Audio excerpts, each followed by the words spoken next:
Hey, welcome to It's Factor Football. Let's take a look at the incoming second round rookies and how they might impact fantasy football.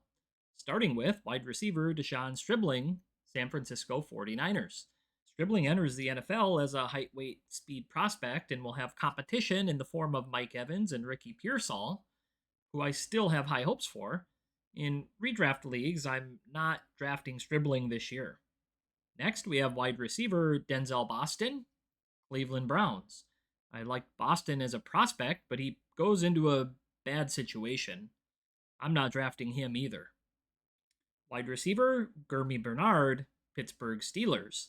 I love the real life NFL fit, but he starts as the number 3 wide receiver on his own NFL team behind DK Metcalf and Michael Pittman Jr. I like his NFL prospects as a rock solid number 2 wide receiver on the Steelers, but for fantasy purposes, I'm not interested this year in redraft. Next, tight end Eli Stowers, Philadelphia Eagles. Stowers is an athletic pass catching tight end who probably needs a little development.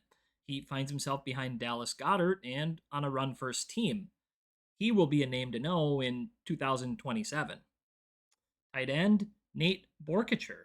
This was a draft pick that I didn't see coming. He projects as a blocking tight end initially and is behind Brenton Strange. I'm not drafting him either. Tight end Marlon Klein, Houston Texans. Another developmental tight end. He'll be behind Dalton Schultz, so I don't see him making a fantasy impact this year. Another tight end, Max Clare, LA Rams. Claire's a prospect that I liked, but he goes to a loaded Rams tight end room that includes Tyler Higbee and last year's second round pick, Terrence Ferguson. I know the Rams run 13 personnel, but I don't see any reliable fantasy impact in redraft leagues this season. Well, overall, I don't see too much fantasy production in redraft leagues out of these second round rookies, but what do you think? This has been It's Factor Football. Thanks for watching.